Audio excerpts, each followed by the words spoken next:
Buenas noches, Dios les bendiga. Aquí estamos en esta noche del jueves, como cada jueves, de mi casa a su casa, en un tiempo con la palabra del Señor. Les saludamos con el gusto de siempre, deseando que el Señor les bendiga, que el Señor les guarde, deseando que estén muy bien, deseando que la gracia y la misericordia de Dios se estén derramando sobre sus vidas de una manera muy especial. Queremos continuar en esta noche con el estudio en el cual hemos estado ocupados durante los últimos meses, diríamos el último año, y es la epístola del apóstol San Pablo a los Efesios. Hoy vamos a continuar con el capítulo número 6 y vamos a continuar a partir del versículo número 5, donde el apóstol Pablo nos sigue hablando de las consecuencias éticas que se derivan como resultado de nuestra nueva identidad como hijos, como hijas de Dios, como resultado de nuestra nueva filiación con Dios el Padre a través de Jesucristo su Hijo, como resultado de que ahora estamos en Cristo y de que el Espíritu Santo ha venido a morar en nuestros corazones, como lo dice Pablo en el capítulo 1, en el versos 13 y 14, desde el día en que creímos. Así es que vamos a ver cómo cierra esta narrativa Pablo de las consecuencias éticas, para luego, a partir del versículo número 10, entrar a ese tan conocido pasaje que conocemos como la armadura de Dios. Vamos a hacer una oración para poner este tiempo en las manos del Señor y luego disponernos al estudio de la palabra. Padre, en esta hermosa noche te damos gracias por la bendición y la oportunidad que nos das una vez más de conectarnos a través de esta plataforma, donde apartamos cada jueves, Señor, para tener un tiempo con tu palabra. Hoy, Señor, queremos de nuevo abordar un pasaje más del capítulo 6 de la epístola del apóstol San Pablo a los Efesios, y nuestra oración es para que tu Espíritu Santo nos ayude a todos a entender, a explicar, a compartir, y luego, Señor, que tu Espíritu Santo nos ayude a poner en práctica lo que en esta noche a través de tu palabra tú traigas a nuestras vidas. Oramos en el nombre de Jesús pidiendo tu bendición sobre todas y cada una de las personas, Señor, que se conectan, y sobre cada una de sus familias. Padre, gracias, te adoramos y te bendecimos. Aleluya, aleluya. Muy bien, bienvenidos, bienvenidas a esta transmisión, y vamos a disponernos entonces para escudriñar la Escritura. Quiero recordar lo que el salmista nos dice en el Salmo número 1. El Salmo número 1 empieza con una palabra que es muy bonita, y todos los salmos, toda esa sección de los salmos empieza con la palabra bienaventurado en la versión de la Reina Valera y con la palabra dichoso en otras versiones más modernas. Y es la forma en que David inicia lo que se conoce como el salterio o el himnario del pueblo de Israel. Y en ese primer verso describe, y en el verso 2 describe la vida bienaventurada o la vida dichosa. En el verso número 1 habla de los aspectos negativos, es decir, aquellas cosas que la persona dichosa, si quiere ser dichosa, habrá de evitar. Luego en el versículo 2 describe los aspectos positivos que la persona dichosa habrá de realizar en aras de lograr vivir o alcanzar ese estado de dicha o de bienaventuranza. Y cuando digo aspectos positivos me refiere a cosas por hacer. Y dice particularmente el verso 2, sino que en la ley de Jehová está su delicia, y en su ley medita de día y de noche. Esa persona será dichosa, será como un árbol plantado junto a corrientes de agua, que da su fruto a su tiempo, su hoja no cae, y todo lo que hace prosperará. Todos como seres humanos anhelamos ese tipo de vida. Y lo interesante es saber que Dios está interesado en compartir en nosotros la posibilidad de vivir ese tipo de vida. Y aquí nos dice el salmista la clave: deleitarnos en la palabra de Dios y meditar en ella de día y de noche. Vamos a estudiar la Biblia. Posteriormente tendremos la tarea de pensar en esto, de reflexionar en lo que hoy aprendamos para que baje de nuestra mente a nuestro corazón y luego de nuestro corazón baje a nuestros ojos o pase a nuestros ojos, a nuestros oídos, a nuestras manos, a nuestros pies, es decir, que lo podamos llevar a la práctica para entonces aspirar a vivir una vida bienaventurada. Leo en el capítulo 6 a partir del versículo número 5. Ya vimos del capítulo 5, verso 21 hasta el 6, capítulo 6, versículo 4, vimos cuál es el modelo de Dios para la familia, cómo espera Dios que la familia funcione. En el capítulo 5 del verso 21, del versículo 22 hasta el versículo 33, Pablo se enfoca en el matrimonio. Luego, en el capítulo 6, versículos 1 al 4, Pablo dirige la atención a la relación entre hijos y padres. Y lo digo en ese orden porque es la manera en que Pablo lo maneja. Primero dirigiéndose a los hijos y luego cierra dirigiéndose a los padres. Y hablamos de que en el sometimiento en el que cada uno de nosotros hagamos la parte que nos toca en el rol que jugamos al interior de la familia, en esa medida nosotros estaremos sometiéndonos unos a otros al interior de la familia, trabajando y funcionando como un equipo, y entonces la familia será lo que Dios pensó o planeó que fuese. Vamos a ver cómo Pablo sigue hablando de cómo nuestra nueva vida, nuestra nueva identidad como hijos de Dios, y sigue afectando principalmente la manera en que nos relacionamos con las personas a nuestro alrededor. Obviamente, la primera relación que se afecta es nuestra relación vertical con Dios, pero no es la única. Pablo habla de la inevitable consecuencia de la transformación de nuestras relaciones horizontales como resultado de nuestra nueva identidad en Cristo, como resultado de que ahora estamos en Cristo. Y de hecho, ya lo dijimos, Pablo dedica mucho más tiempo para hablar sobre las relaciones horizontales. Y él continúa hablando sobre esto en el verso número 5.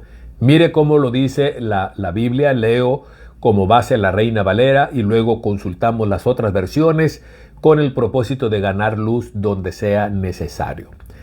Ahora Pablo en el verso 5 se dirige a los siervos. Dice: siervos, obedezcan a vuestros amos terrenales con temor y temblor, con sencillez en vuestro corazón, como a Cristo. Dice la traducción viviente: esclavos, obedezcan a sus amos terrenales con profundo respeto y temor, sirviéndoles con sinceridad, tal como si sirvieran a Cristo.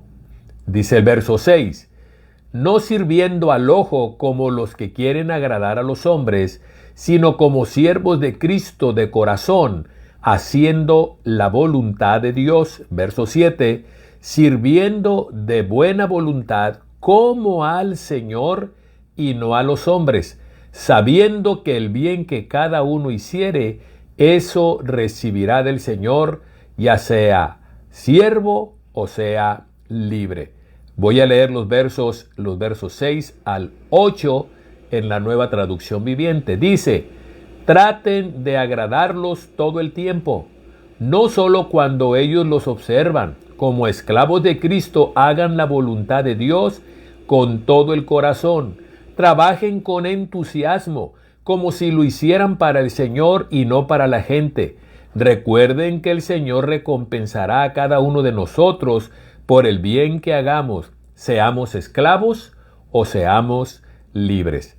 En estos versos del verso 5, 6, 7 y 8, Pablo dirige las baterías ahora, diríamos en nuestros tiempos actuales, a la clase trabajadora, a las personas que tenemos un patrón, a las personas que no somos dueños o que no son dueños de una empresa y que están bajo la supervisión, bajo el contrato de una persona, de una empresa, y esa empresa obviamente tiene dueños.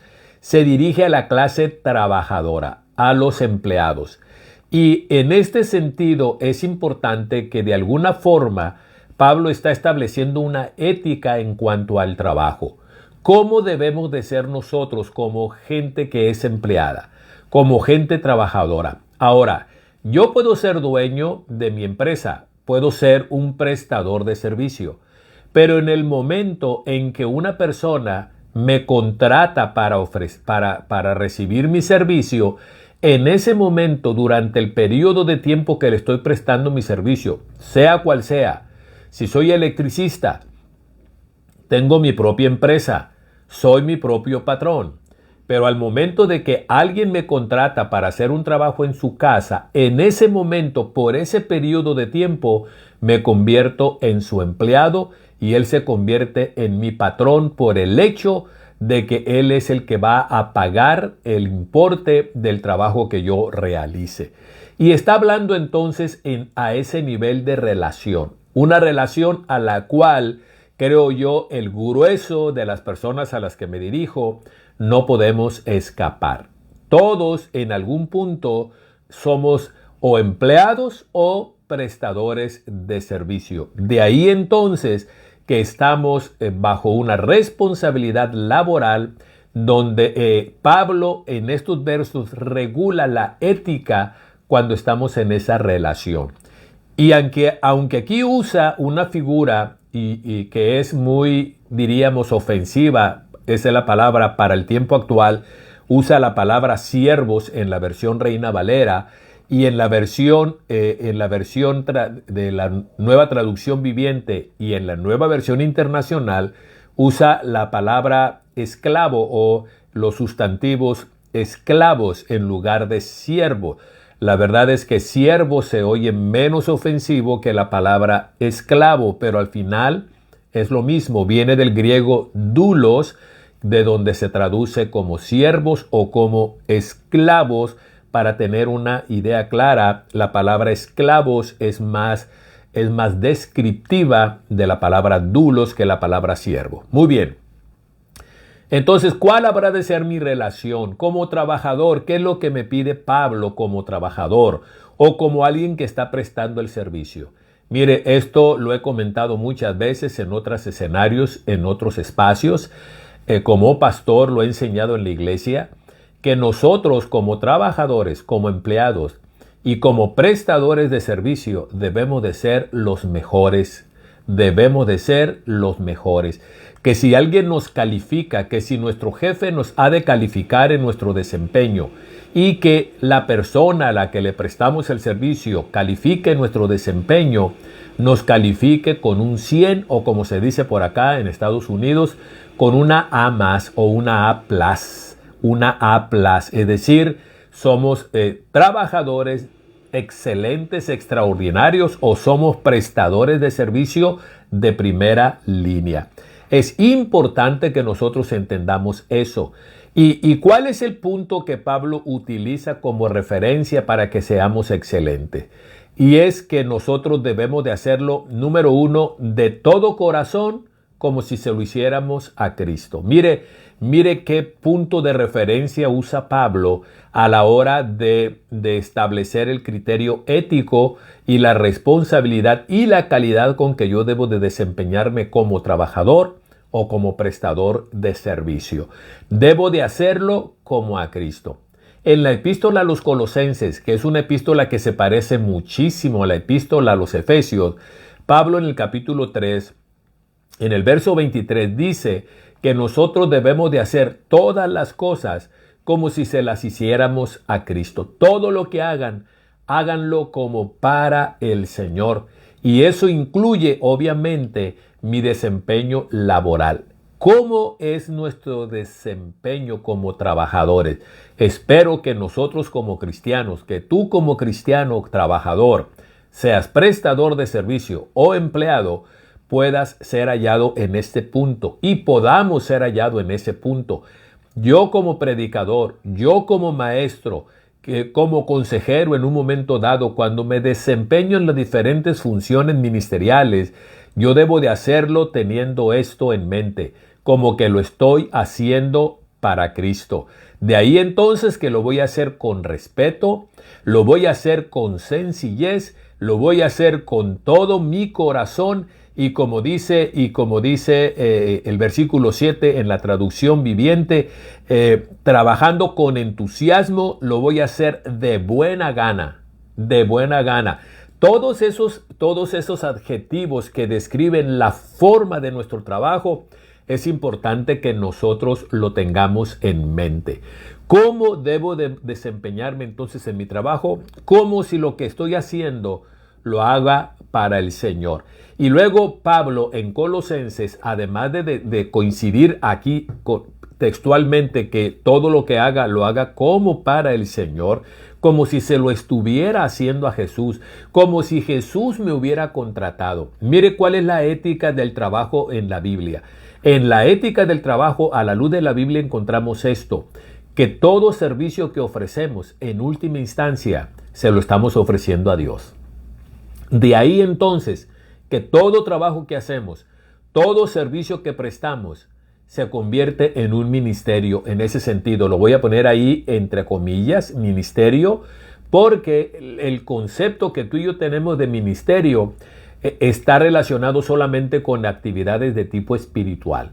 Pero el ministerio, a la luz de la Biblia, no solamente se refiere a actividades espirituales, sino a toda área o a toda actividad de servicio.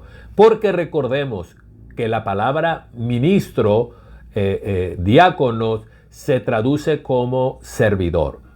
Servidor. Todo ministerio en realidad es un servicio.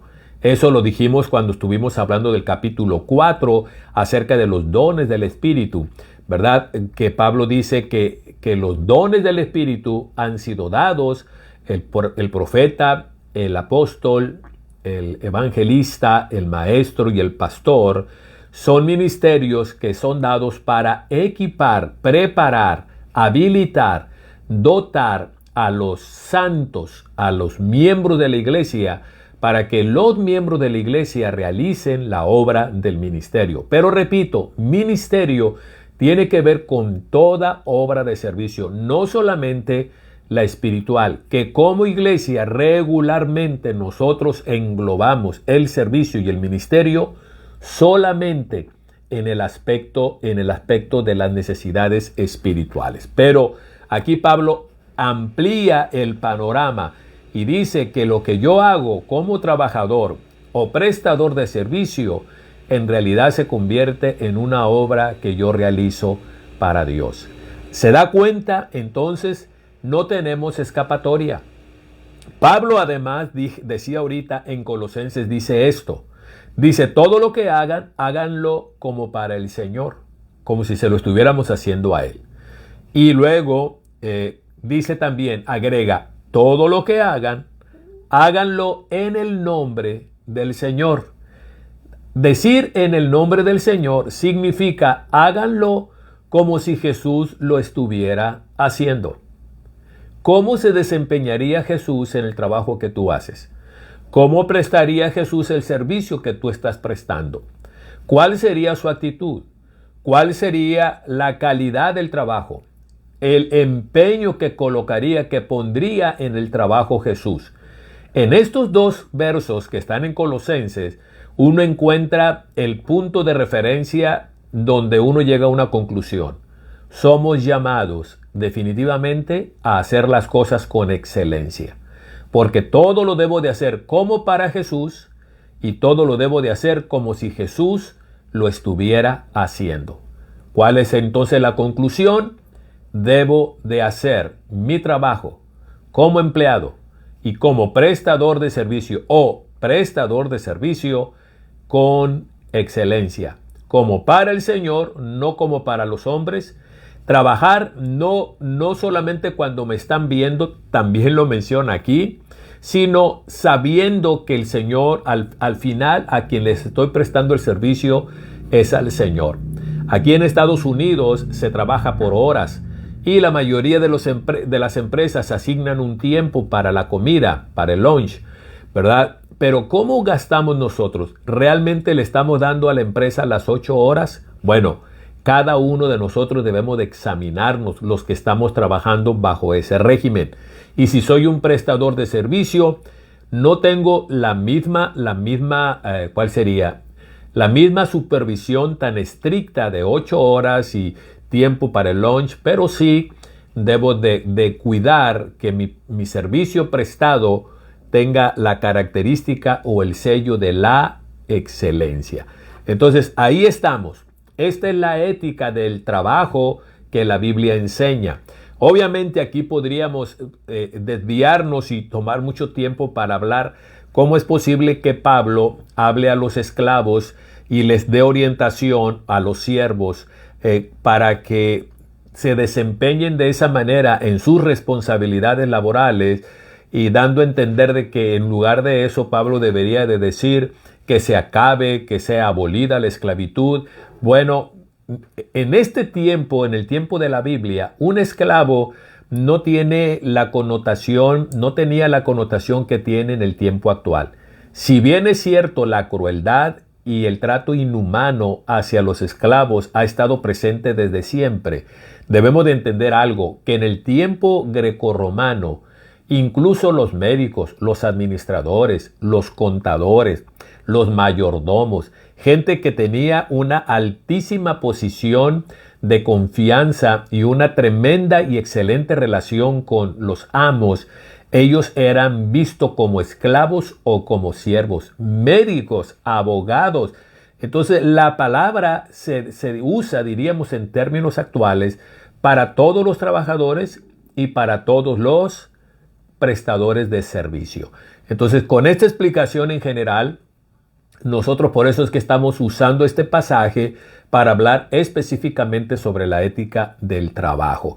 Los cristianos, para concluir este comentario, los cristianos, las cristianas que trabajan, que prestan un servicio, habrán de ser los mejores en la empresa donde trabajan, o habrán de ser los mejores en ese servicio que prestan. Que todo mundo pueda decir, te recomiendo al hermano o a la hermana X o Z porque son los mejores haciendo eso. Y que las empresas digan a la hora de tenerte a ti como empleado o como empleada, puedan decir que el hermano y la hermana X y Z son los mejores trabajadores. Ojalá que todos en la empresa fueran como los hermanos. De hecho,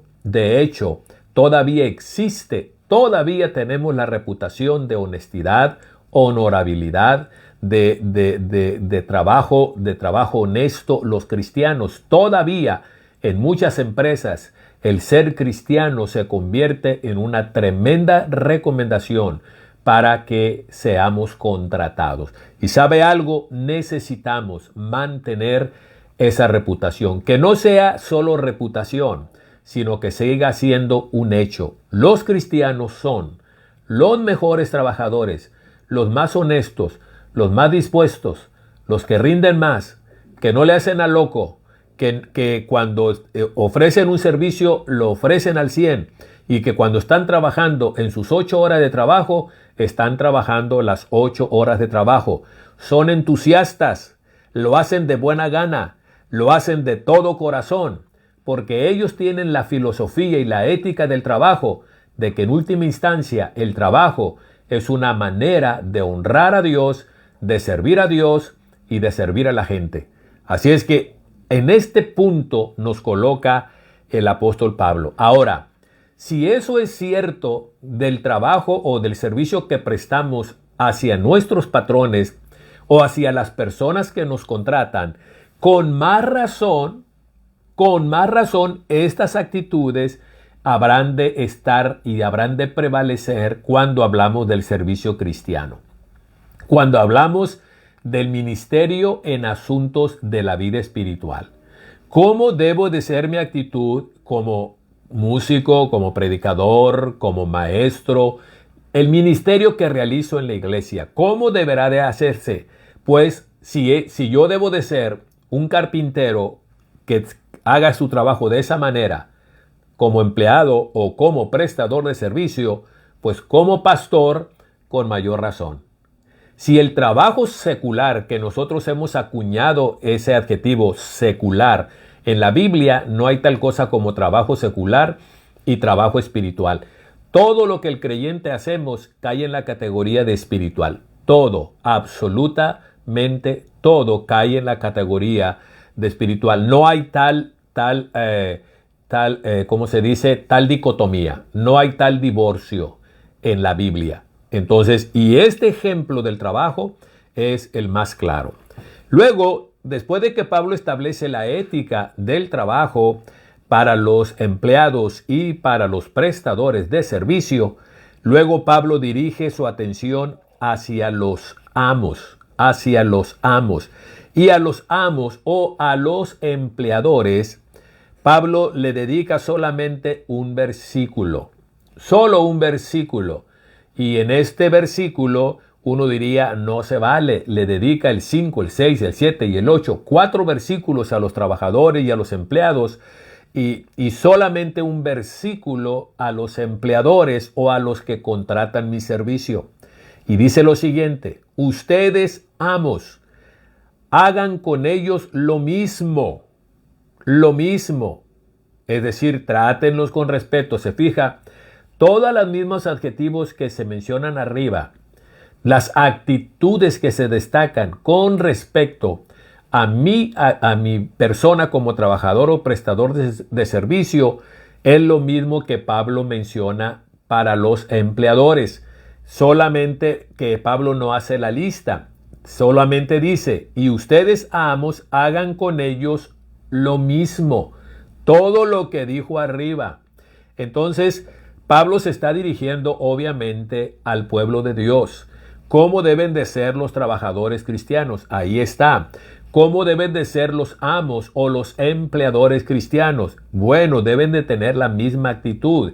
Deben de tratar a los empleados con respeto, con dignidad, sabiendo y haciéndolo como para el Señor. O sea, es muy claro y muy extraordinario lo que Pablo está planteando aquí. Ahora, si uno no quiere ver lo revolucionario que a nivel social era este planteamiento de Pablo, aunque Pablo no habla en contra de la esclavitud y no está promoviendo en este pasaje que esa es una relación que debe de desaparecer y una jerarquía que es inhumana, etcétera, etcétera. Pablo, con todo y que no está siendo tan frontal en esto, Pablo es revolucionario en su concepto, porque le está diciendo a los amos que deben de tratar a los empleados, a los esclavos, a los siervos con respeto, con dignidad y como respetarían o tratarían a Jesucristo. El criterio no cambia. A los siervos háganlo como para el Señor. A los empleadores háganlo, traten a sus siervos como tratarían al Señor. Y este concepto, repito, es sumamente revolucionario. Ahora, históricamente, tanto en Europa como en América, debemos de recordar algo. El cristianismo jugó un papel fundamentalmente importante en lo que conocemos como la abolición de la esclavitud. El cristianismo jugó un papel fundamental en la abolición de la esclavitud, tanto en Europa como aquí en los Estados Unidos. Así es que en su momento, cuando los tiempos maduraron, el cristianismo se convirtió en un baluarte, en el grupo que abanderó esta situación para que terminara. Pero sin que Pablo sea tan fuerte, tan radical, repito, él es un revolucionario. Cuando le dice a los amos que traten a sus siervos como iguales, como sus hermanos, con respeto, con dignidad, como al Señor, oiga, esto es sumamente revolucionario. Y no debo de dejar de comentar esto. Pablo dice allá en 1 Corintios capítulo 7, cuando habla sobre el matrimonio, entre las cosas que dice esto: cada uno quédese en la condición que estaba cuando el Señor lo llamó. El que estaba casado, quédese casado o casada. Quien era soltero, quédese soltero o soltera. Quien era esclavo, quédese así, pero luego comenta entre paréntesis, pero si puedes liberarte, libérate de la esclavitud. Lo hace como un comentario, es decir, Pablo entendía en el fondo que la relación esclavo-amo era una relación injusta, pero aquí Pablo establece el criterio al interior de la iglesia, porque esta es la conducta que se espera de los creyentes, los trabajadores creyentes, y en ese sentido, pues todos los creyentes no escapamos.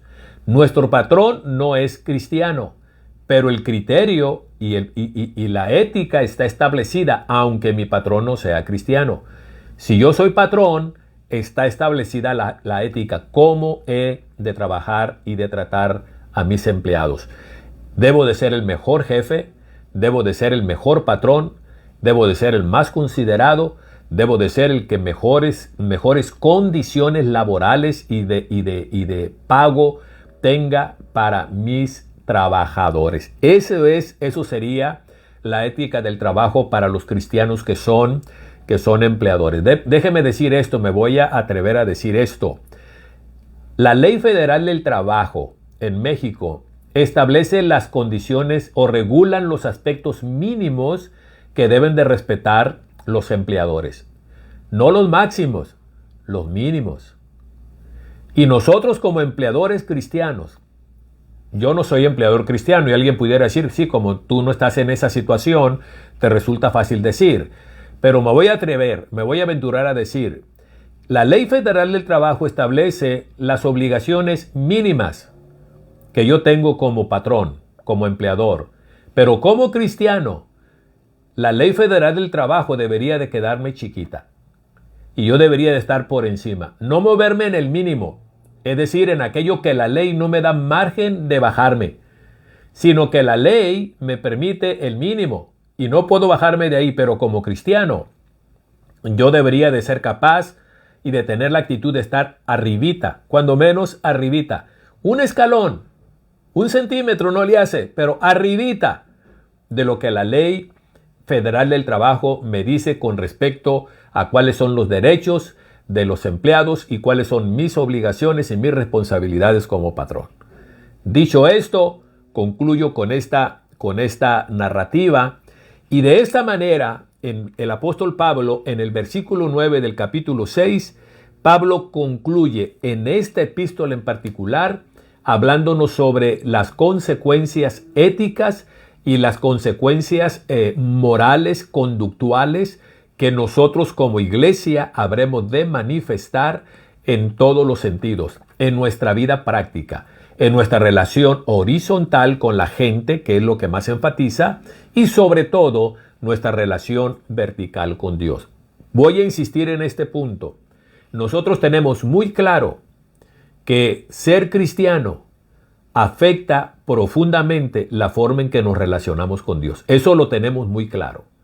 Lo que no nos queda muy claro en la práctica, por lo que he vivido después de, ahora puedo decir yo, 40 años de ministerio, 40 años de ser pastor, lo que puedo decir es esto: lo que no nos queda muy claro es que así como el ser cristiano afecta profundamente mi relación con Dios, también afecta igualmente profundo mi relación con las demás personas.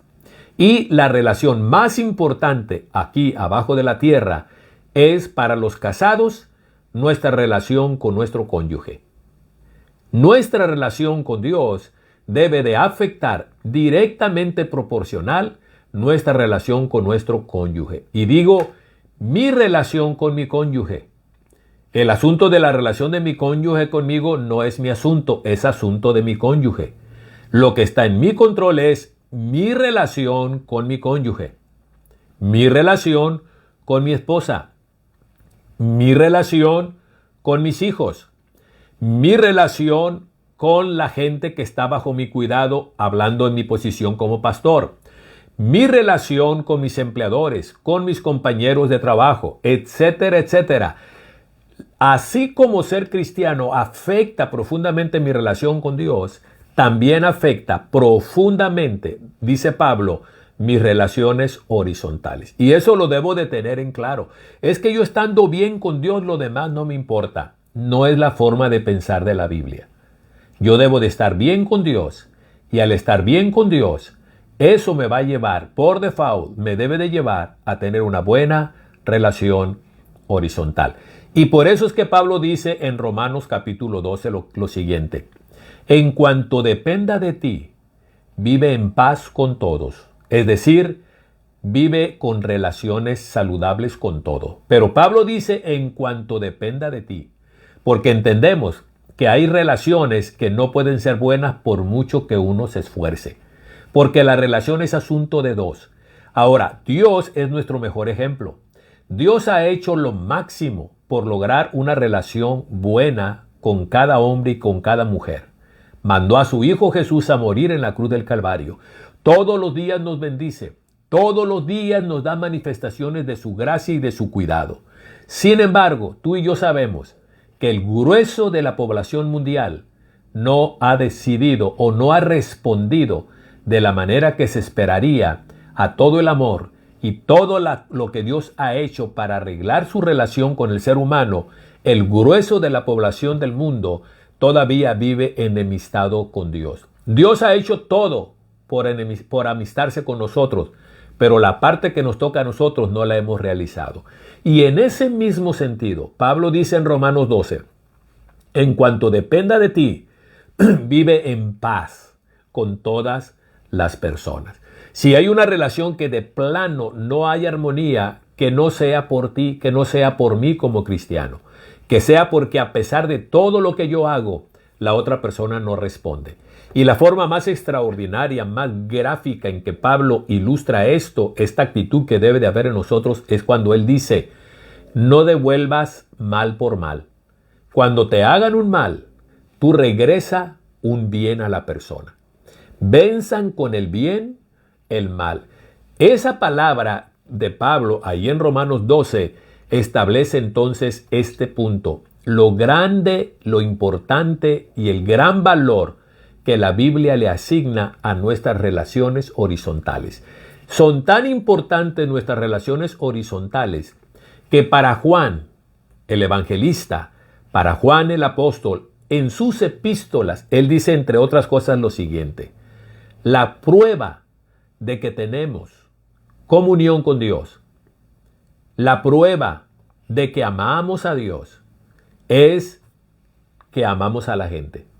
La prueba de que tenemos comunión con Dios es que tenemos comunión los unos con los otros.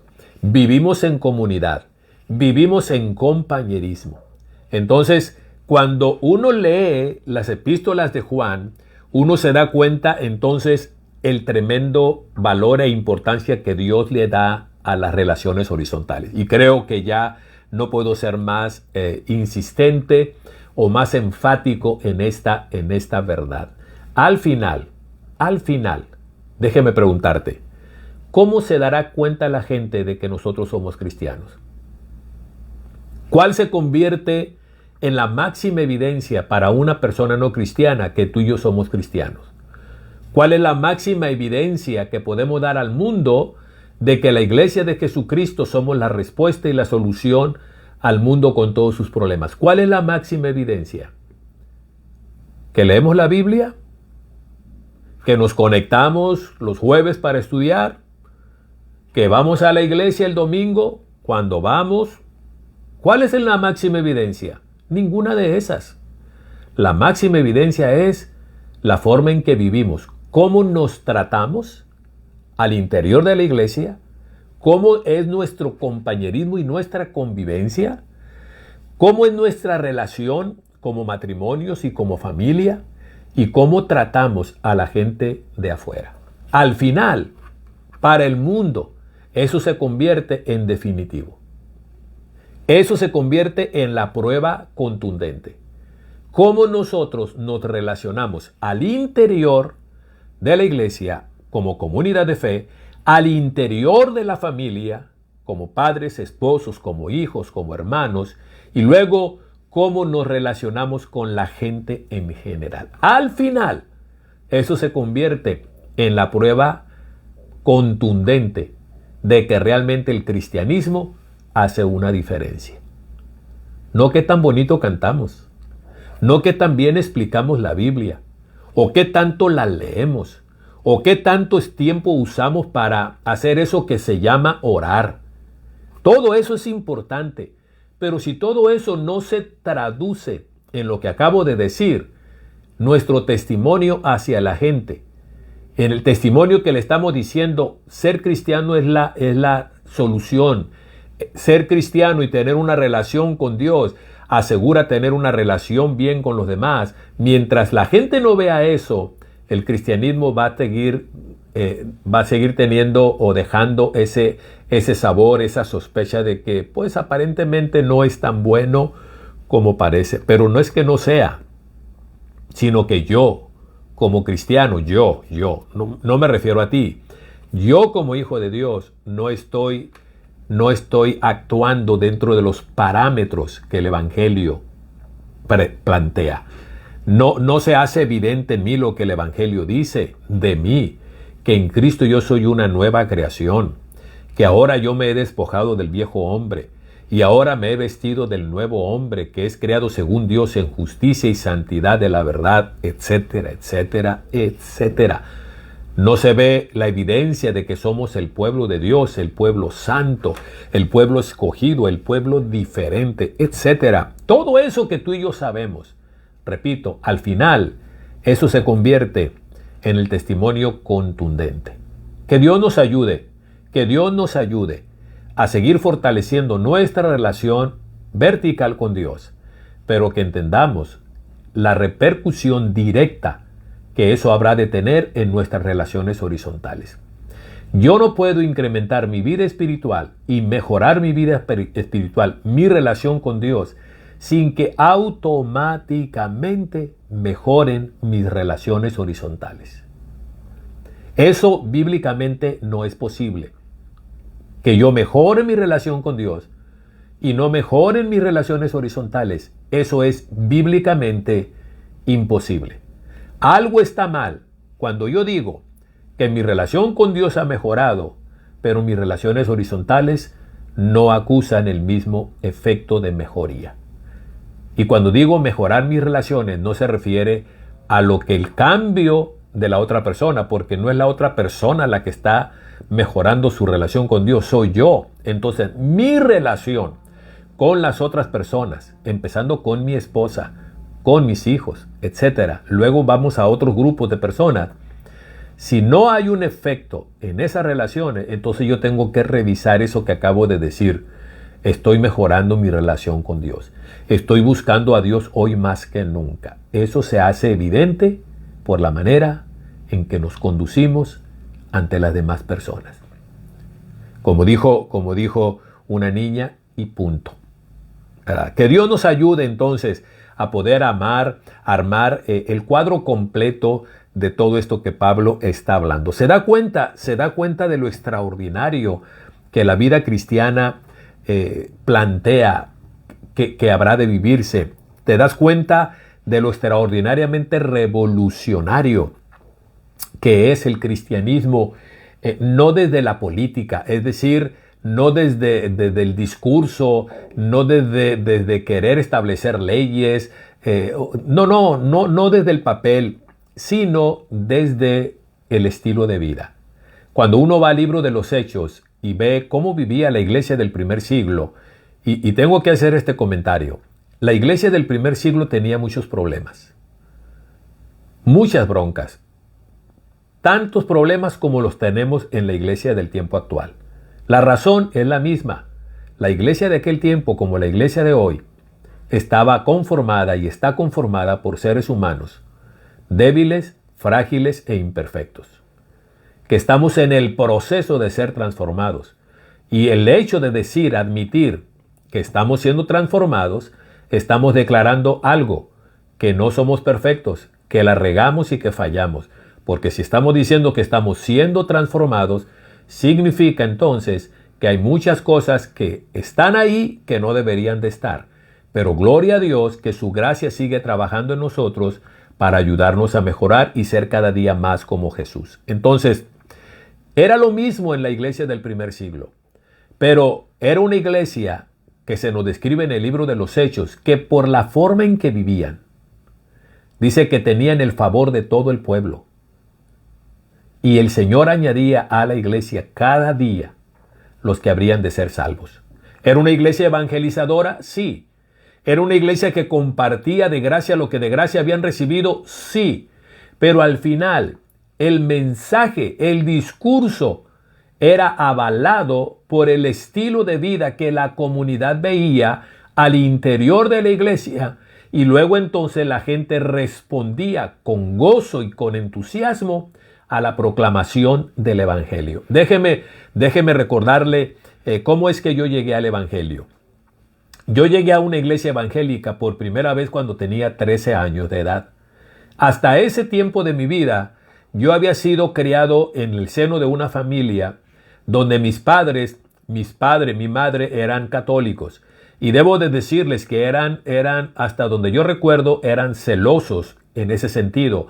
Yo recuerdo que como hijos ellos tenían el cuidado de asegurarse de que nosotros asistiéramos a las reuniones dominicales sin falta, a la reunión de las 8 de la mañana. Todavía me acuerdo.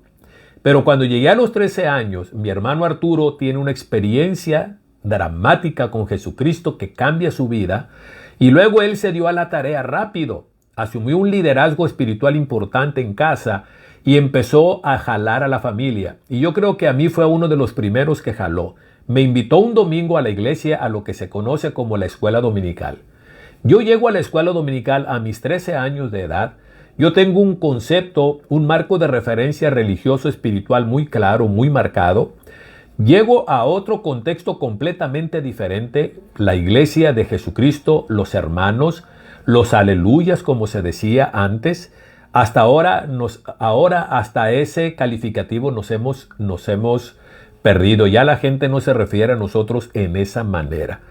Pero en fin, llego a ese grupo de cristianos, una iglesia sencilla, gente sencilla, una iglesia pequeña, en la colonia llamada en aquel tiempo la conocíamos como La Ladrillera. Llego a esa iglesia y yo me quedo fascinado. 13 años, pero llego y desde el momento en que cruzo la puerta y veo la forma en que las personas me reciben, me saludan, cómo se dirigen a mí. Desde ese momento mi vida, un jovencito, un niño de 13 años, fue profundamente impactada por el tipo de personas que yo encontré en ese templo. Empecé a convivir con esa iglesia, empecé a convivir con los papás, con los adultos, empecé a convivir con los jóvenes y empecé a convivir con los niños. Yo a esa edad de 13 años, en mi tiempo, tener 13 años pues ya era prácticamente un joven, o cuando menos así me sentía. Para terminar la historia, déjeme decirle algo. Después de una escuela dominical, el hermano José Dolores Vega, quien es mi padre espiritual, era el pastor de la iglesia, terminó de dar una clase de la escuela dominical. Todavía me acuerdo de la clase, la rebelión de Absalón. Terminó la clase y después de la clase salieron los demás jóvenes. Yo estaba en la clase de los jóvenes. Yo me quedé un rato ahí en la sala donde daba la clase, que era la sala de la casa pastoral, y me quedé un rato ahí y abordé al pastor con una pregunta. Y la pregunta directa fue: hermano pastor, ¿por qué la gente de esta iglesia es tan diferente? Es como es tan diferente. Y entonces el pastor me hizo la pregunta: ¿a qué te refieres cuando dices diferente? Y yo ya le dije, le hablé maravillas de cómo el ver que eran yo lo sentía una gente especial, un brillo en sus rostros, una manera de relacionarse, una manera de tratarme que yo jamás había conocido de esa gente de ese tipo, de esa calidad. Cuando yo le dije eso al pastor, él me dio una respuesta muy directa y me dijo: ellos son así porque Cristo vive en sus corazones. Cristo vive en sus corazones. No me dio un discurso teológico. Me dijo una verdad muy sencilla: Cristo vive en sus corazones. Y porque Cristo vive, ellos son como son. Cuando él me dio esa respuesta, entonces mi pregunta fue esta: hermano pastor, ¿puedo yo tener a Jesús en mi corazón?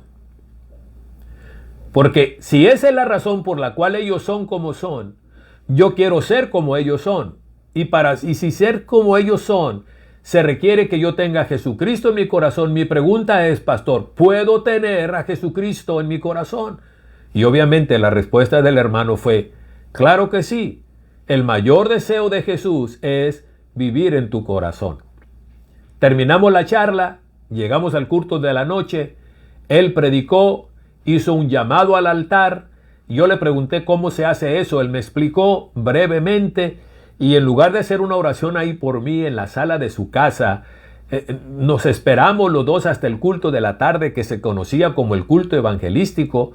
Terminó la predicación, hizo un llamado al altar, y yo pasé al altar y le entregué mi corazón a Jesús. Pero ¿cuál fue el detonante? El detonante fue lo que yo vi en la vida y en las actitudes de la gente de esa congregación. Eso que fue cierto en mi vida sigue siendo cierto en el tiempo actual. La más grande promoción que puede recibir el Evangelio es la forma en que yo vivo como cristiano. Y la mayor crítica que se puede levantar contra el cristianismo es la forma en que yo vivo como cristiano. Y repito, uso la primera persona del singular porque no quiero implicarte a ti. No quiero turnar esta responsabilidad a la iglesia, como decimos. Es que la iglesia es, porque yo soy parte de la iglesia. Entonces, por eso es que uso con intención la primera persona del singular. Pudiera usar la primera persona del plural, porque ahí me incluiría, pero ni siquiera quiero incluirte en esta noche. Quiero asumir toda la responsabilidad que a mí me toca. Porque no se trata de que si alguien más aparte de mí lo entiende. Yo no estoy aquí como el maestro que lo sabe todo y que lo está viviendo todo al dedillo. Yo estoy aquí como uno de ustedes, como un discípulo de Jesucristo, que ha sido colocado por la gracia de Dios y por el llamado de Dios en una posición de liderazgo que me da solamente más responsabilidad, pero no me exenta a mí de pasar y de entender que soy un discípulo igual que tú, en una posición diferente, pero en ese punto soy tan hijo de Dios como tú y soy tan responsable y tan llamado a crecer cada día en la imagen de Jesús como cualquier otro cristiano. Y obviamente mi posición de liderazgo pone sobre mis espaldas una mayor responsabilidad. Pero repito, la mayor promoción que le puedo hacer al Evangelio, al cristianismo como se conoce ahora a nivel social, es la forma en que yo vivo como evangélico y como cristiano. Y la peor censura que puede recibir el cristianismo o el Evangelio es a raíz de la forma en que yo viva también como cristiano y como evangélico. Tú y yo somos la clave. La clave somos la iglesia. Jesús dice en el Sermón de la Montaña, ustedes son la sal de la tierra. Ustedes son la luz del mundo. Así alumbre vuestra luz delante de los hombres, para que al ver vuestras buenas obras, glorifiquen a vuestro Padre que está en los cielos. Jesús en la oración sumo sacerdotal del capítulo 17 de San Juan, Padre, oro por ellos, para que así como tú y yo somos uno, ellos también sean uno. Padre, para que el mundo, al ver la unidad de ellos, entre ellos y de ellos con nosotros, puedan creer que tú me enviaste para redimirlos y para salvarlos. Con estas palabras quiero cerrar con el estudio de esta noche, donde terminamos con las relaciones horizontales. A partir de la siguiente semana, o vamos a decirlo, el próximo jueves, planeamos concluir con el favor de Dios con la parte final de la epístola que va del versículo 10 hasta el versículo final del capítulo 6, y el último versículo del capítulo 6 es el versículo 24. Y vamos a centrarnos obviamente en el pasaje que va del versículo 10 hasta el versículo número 20, que trata con el tema tan conocido de la armadura de Dios. Pero hasta el versículo 9, Pablo habla de cómo deben de funcionar las relaciones horizontales. No las agota todas, pero hasta aquí Pablo mencionó cómo deben funcionar las relaciones en la iglesia. Hay que esforzarnos por guardar la unidad del Espíritu. ¿Cómo debe de funcionar la familia? Esposos, amen a sus esposas como Cristo amó a la iglesia. Esposas, sujétense a sus maridos, así como Cristo se somete a la iglesia. Respeten a su marido. Hijos, obedezcan a sus padres y hónrenlos. Padres, críen a sus hijos en disciplina y amonestación del Señor y no los provoquen a ira. Siervos, trabajadores, hagan todo como para el Señor. Deben de ser los mejores en su empresa y deben de ser los mejores en el ramo donde prestan el servicio. Cristianos que son patrones deben de tratar a sus empleados mínimo como la ley federal del trabajo dice, pero se esperaría que como cristianos ustedes estén siempre un poquito arriba. Traten a sus empleados con dignidad, con respeto, con honorabilidad, como tratarían a Jesús. Esa es la ética del trabajo para el empleado, para el prestador de servicio, y es la ética del trabajo también para el empleador. Y aquí concluimos, y con el favor de Dios, el próximo jueves entramos al último pasaje que trata el tema tan interesante de la armadura de Dios. Deseo que Dios les bendiga. Mi esposa y yo les mandamos un abrazo, un saludo desde aquí, desde nuestra casa hasta la casa de ustedes, deseando que el Señor siga bendiciendo sus vidas, siga bendiciendo a sus familias. Y les informo que ya estamos por ahí compartiendo estas enseñanzas en el YouTube. A la mayoría de ustedes que están conectados le hemos compartido el link para que nos sigan. Y la idea es que pueda compartir estas enseñanzas si usted considera que son importantes, valiosas y podrían ser relevantes para un amigo, para un familiar, para algún hermano, usted los pueda compartir. Hoy concluimos, deseamos que Dios les bendiga y permítame cerrar con una oración en los 2 minutos que nos quedan. Y en esta oración pidámosle al Señor su ayuda, pidámosle al Espíritu Santo que nos llene, porque recuerden, ¿cómo podemos vivir este tipo de vida? 5:18, sean llenos del Espíritu Santo. Todo esto que Pablo ha hablado, desde el versículo 21 hasta el versículo 9 del capítulo 6, donde habla de las relaciones, cómo deben de funcionar, Pablo dice, eso no se puede hacer sin la llenura del Espíritu Santo. ¿Qué les parece si oramos? Señor, en esta noche te doy gracias. Hemos llegado a esta parte donde Pablo concluye el análisis de cómo se mira una vida llena del Espíritu Santo en términos de las relaciones horizontales.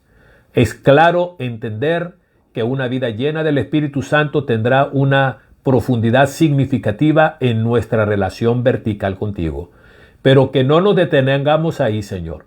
Que entendamos que la vida llena del Espíritu Santo, sobre todo, habrá de marcar una profunda diferencia en nuestras relaciones a nivel horizontal. Ayúdanos a entender que la llenura del Espíritu Santo no tiene el propósito de hacernos sentir bien, de hacernos sentir escalofríos, como pentecosteses, Señor, que somos, que entendamos que la llenura del Espíritu Santo no es hacernos personas que hablamos mucha lengua, que todo eso es parte del Espíritu. Y no lo decimos, Señor, como una crítica de que, o con la idea de inhibir esas cosas. Señor, todo eso es parte de una vida llena del Espíritu. Pero ayúdanos a entender que una vida llena del Espíritu hará de nosotros como iglesia, número 1, una iglesia que sabe adorarte, que sabe alabarte. 2, hará de nosotros un pueblo agradecido en medio de cualquier circunstancia. Y 3, hará de nosotros una comunidad donde sabe manejar sus relaciones interpersonales en todos los niveles con excelencia. Pero todo eso se deriva de la llenura del Espíritu Santo. Bendice a tu pueblo, Señor. Te lo pido en el nombre de Jesús y ayúdanos a poder llevar de la mente al corazón estas verdades, y luego del corazón a nuestros ojos, a nuestros labios, a nuestros oídos, a nuestras manos y a nuestros pies, a la aplicación práctica, todas estas verdades de tu palabra. Te lo pedimos todo en el nombre de Jesús, y en su nombre te damos gracias. Que Dios les bendiga, que Dios les guarde, y con el favor de Dios nos volvemos a ver por este medio el próximo jueves.